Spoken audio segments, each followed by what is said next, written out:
You see your baby crying, but it is never random. Most of what you call calming them down is actually wiring their brain. And every single time you react too fast, you might be weakening their ability to self-soothe later in life. Here is what you need to know. Those tiny, everyday reactions are actively reshaping your baby's entire emotional system. Picture this. You are holding your baby late at night. After just a few minutes of quiet, they start crying again.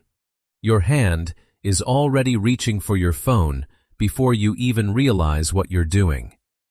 Deep down, you know you probably shouldn't. But honestly, breaking that heavy silence feels harder than dealing with the cry itself. So, you do it anyway.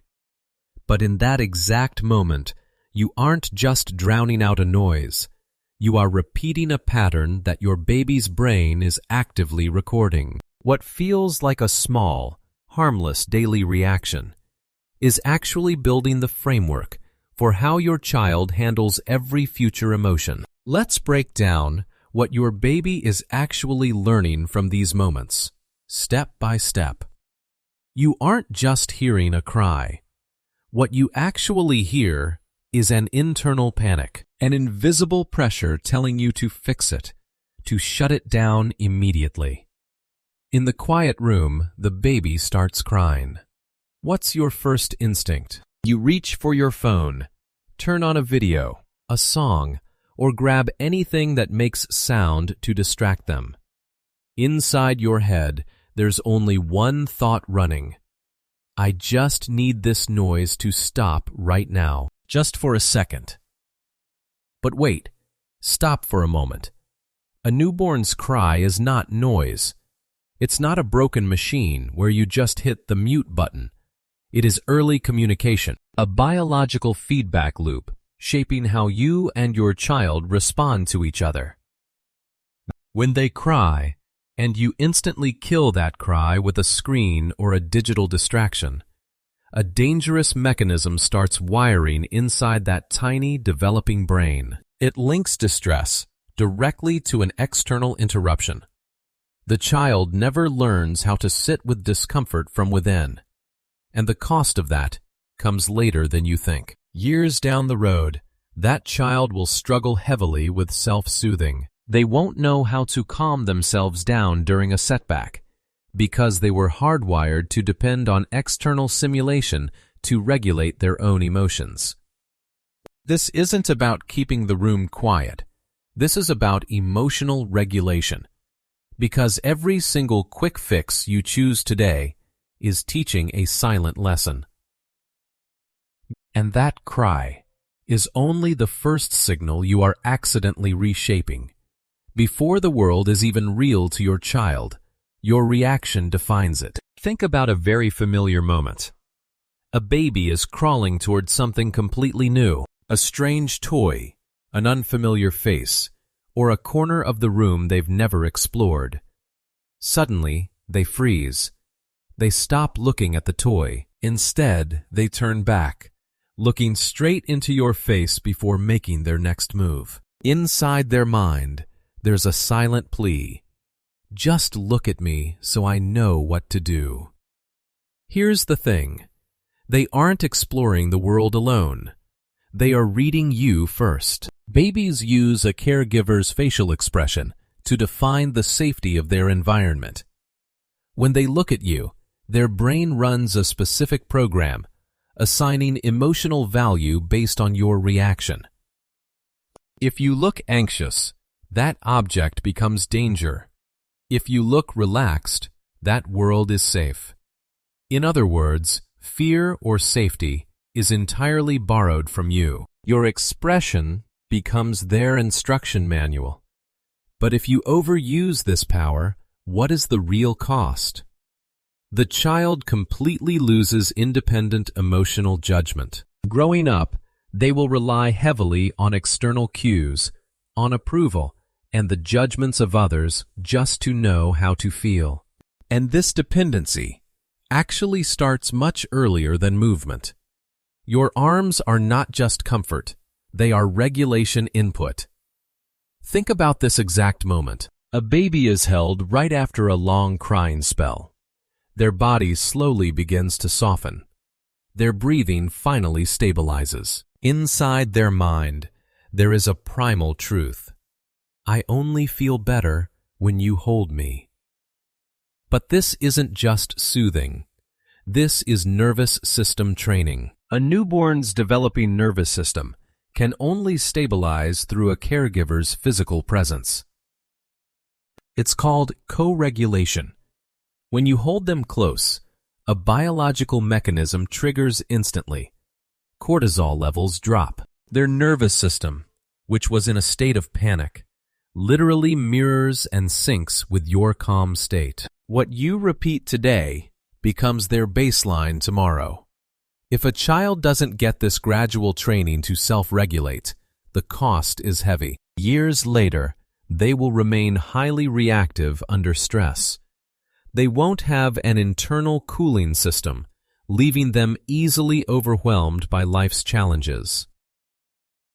Because right now, you are their regulation system. And even before touch, they already recognize you in a way you might not realize. They don't learn your voice. They remember it. Think about the first few days of a baby's life. The moment you speak, they immediately turn their head toward the sound. They calm down instantly, even without seeing you. Inside their mind, there's a deep connection. That voice feels like something I already know. Here's the thing. Recognition happens long before understanding. Most parents assume the emotional bond starts at birth.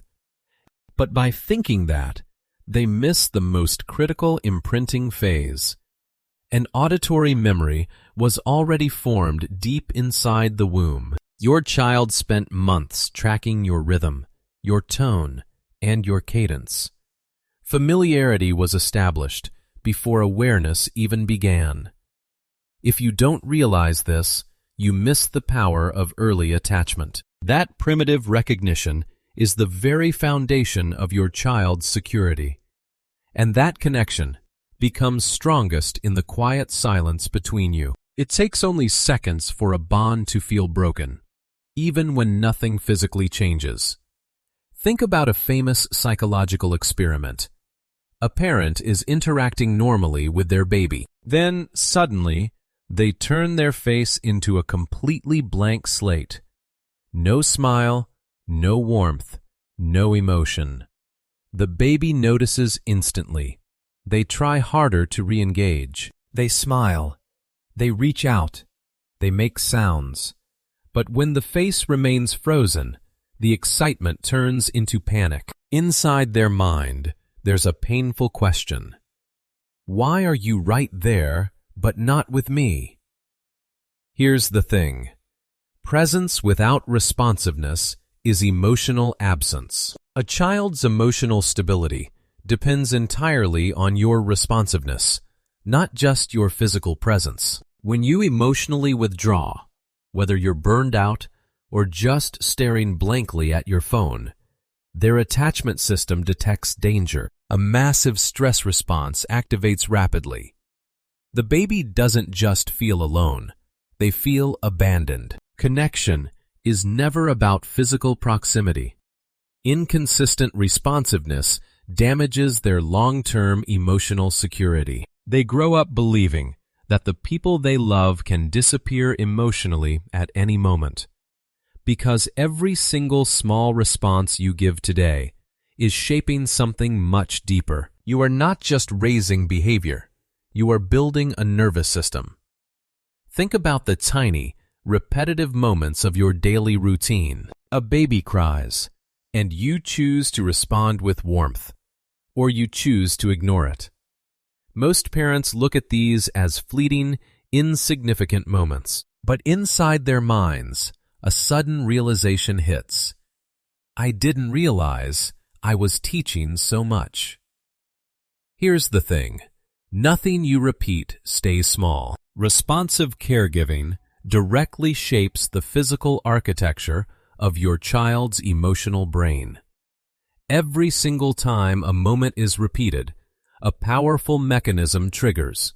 Synaptic pathways strengthen. The emotional regulation circuits inside that tiny brain are literally built through interaction with you. Every reaction becomes architecture.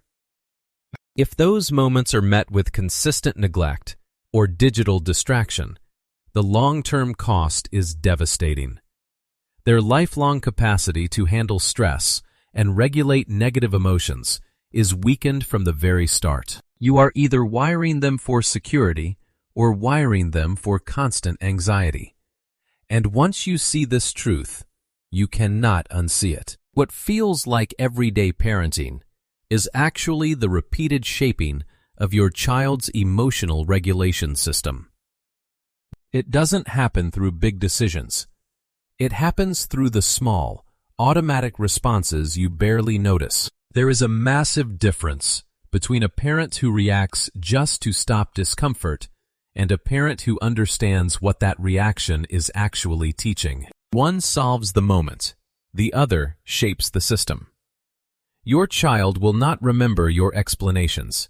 They will learn your patterns. If you catch yourself reaching for the fastest way to shut down your child's emotion, write what that moment usually looks like for you in the comments. No judgment here, just awareness.